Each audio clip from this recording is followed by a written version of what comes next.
بسم اللہ الرحمن الرحیم۔ معزز ناظرین، آپ سے درخواست ہے کہ ایک بار درود پاک پڑھ لیجئے۔ جو شخص ایک مرتبہ درود پاک پڑھتا ہے، اللہ پاک اس پر 10 رحمتیں نازل فرماتے ہیں۔ حضرت جابر بن عبداللہ انصاری کی روایت ہے کہ ایک انصاری نوجوان نے اسلام قبول کیا جس کا نام ثعلبہ بن عبد الرحمن تھا۔ یہ نوجوان رسول اللہ صلی اللہ علیہ وآلہ وسلم کی خدمت میں آیا کرتا تھا۔ ایک مرتبہ رسول اللہ صلی اللہ علیہ وآلہ وسلم نے انہیں کسی کام کے لیے بھیجا تو انہوں نے گزرتے ہوئے ایک انصاری کے گھر جھانک لیا تو اندر عورت غسل کر رہی تھی۔ اب اس نوجوان کو خوف لاحق ہوا کہ کہیں ایسا نہ ہو کہ میری اس حرکت کی رسول اللہ صلی اللہ علیہ وآلہ وسلم کو بذریعہ وحی اطلاع ہو جائے، لہٰذا خوف اور شرمندگی کے باعث وہ واپس بارگاہ رسالت میں حاضر نہ ہوا اور وہاں سے بھاگ کر مدینہ کے پہاڑوں میں جا کر چھپ گیا۔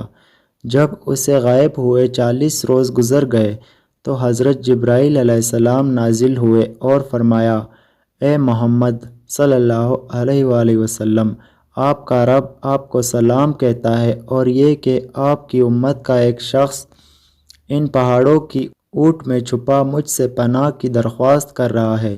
رسول اللہ صلی اللہ علیہ وآلہ وسلم نے حضرت عمر فاروق رضی اللہ تعالیٰ عنہ اور حضرت سلمان فارسی رضی اللہ تعالیٰ عنہ سے فرمایا کہ تم دونوں جاؤ اور اس نوجوان ثعلبہ کو تلاش کر کے میرے پاس لاؤ۔ یہ دونوں حضرات مدینہ منورہ سے ان پہاڑوں کی طرف تلاش میں نکلے تو راستہ میں مدینہ منورہ کے زفافہ نامی ایک چرواہے سے ملاقات ہو گئی تو اس سے پوچھا کہ کیا تو ان پہاڑوں کے دامن میں ثعلبہ نامی کسی نوجوان کو تو نہیں دیکھا؟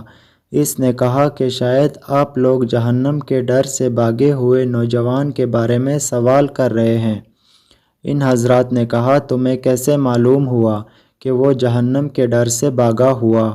چرواہے نے کہا، وہ اس لیے کہ جب آدھی رات گزرتی ہے تو وہ اپنی پیشانی پر ہاتھ رکھے پہاڑوں کے دامن سے نمودار ہو کر اس طرح صدا لگاتا ہے، اے کاش تو میری روح کو بھی روحوں میں قبض کر لیتا، جسم کو جسموں میں، اور مجھے فیصلے کے دن کے لیے مؤخر نہ رکھتا۔ عمر نے فرمایا کہ ہاں، ہم اسی نوجوان کی تلاش میں ہیں۔ تو چرواہا انہیں پہاڑوں کی طرف لے کر چلا، یہاں تک کہ جب آدھی رات کا وقت ہوا تو وہ نوجوان حسب معمول اپنی پیشانی پر ہاتھ رکھے نمودار ہوا اور وہی الفاظ دہرائے کہ اے کاش تو میری روح کو بھی روحوں میں قبض کر لیتا۔ اس دوران حضرت عمر رضی اللہ تعالیٰ عنہ نے جھپٹ کر اسے گود میں اٹھا لیا تو اس نے پوچھا کہ رسول اللہ صلی اللہ علیہ وآلہ وسلم کو میرے گناہ کے بارے میں معلوم پڑ گیا ہے؟ فرمایا، یہ تو مجھے معلوم نہیں، البتہ کل شام آپ صلی اللہ علیہ وآلہ وسلم نے تمہیں یاد کیا، پھر مجھے اور سلمان کو تمہاری تلاش میں بھیج دیا کہ جاؤ ثعلبہ کو ڈھونڈ کر لاؤ۔ اس نے کہا کہ پھر ایسا کرو، مجھے اس وقت بارگاہ اقدس میں لے چلو جب آپ نماز پڑھ رہے ہوں۔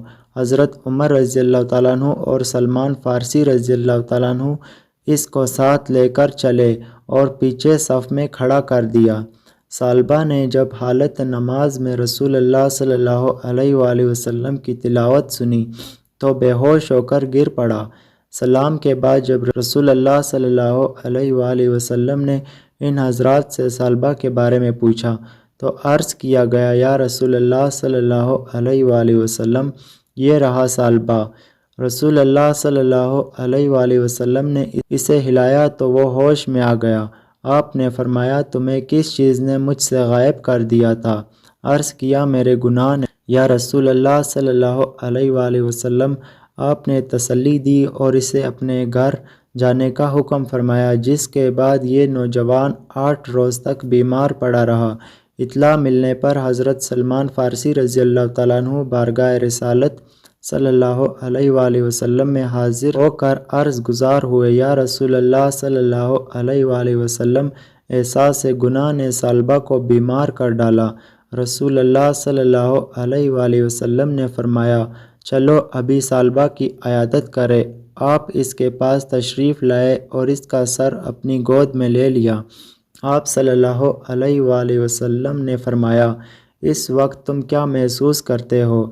اس نے فرمایا، یا رسول اللہ صلی اللہ علیہ وآلہ وسلم، مجھے ایسا محسوس ہوتا ہے کہ میرے جسم کے گوشت میری کھال اور ہڈیوں کو چیونٹیاں سی کاٹ رہی ہیں۔ آپ نے فرمایا، کوئی خواہش ہو تو بتاؤ۔ عرض کیا، یا رسول اللہ، میرے رب کی طرف سے مغفرت کا پروانہ اور بس۔ حضرت جبرائیل علیہ السلام نے نزول فرمایا اور حکم سنایا، اگر میرا یہ بندہ زمین کی مقدار بھر بھی گناہ کرتا تو میں اسی مقدار میں اپنی رحمت اور مغفرت کے ساتھ اس کا استقبال کرتا۔ جب رسول اللہ صلی اللہ علیہ وآلہ وسلم نے ثعلبہ کو اللہ کا یہ پیغام دیا تو اس نے ایک چیخ کے ساتھ جان دے دی۔ رسول اللہ صلی اللہ علیہ وآلہ وسلم نے ثعلبہ کی تجہیز و تدفین کا حکم فرمایا اور نماز جنازہ کے بعد اسے لے کر نکلے۔ ہم نے دیکھا کہ رسول اللہ صلی اللہ علیہ وآلہ وسلم چلتے ہوئے انتہائی احتیاط کے ساتھ پورا پاؤں زمین پر رکھنے کے بجائے پنجوں کے بل چل رہے تھے۔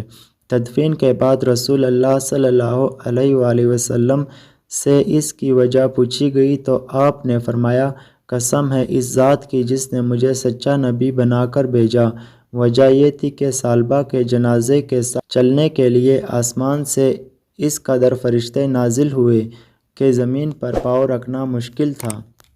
پیارے ناظرین، آج ہم کتنے گناہ کرتے ہیں اور پرواہ بھی نہیں کرتے۔ یہ تھے اللہ کے نیک بندے جن سے انجانے میں گناہ ہو گیا اور اس پر انہوں نے جان دے دی۔ اللہ پاک اس واقعہ سے ہمیں سبق حاصل کر کے نیک اعمال کرنے کی توفیق عطا فرمائے، آمین یا رب العالمین۔ پیارے ناظرین، اگر ویڈیو پسند آئی ہو تو چینل کو سبسکرائب کریں اور ساتھ میں گھنٹی کے نشان کو دبائیں تاکہ میری ہر نئی آنے والی ویڈیو آپ تک بآسانی پہنچ سکے۔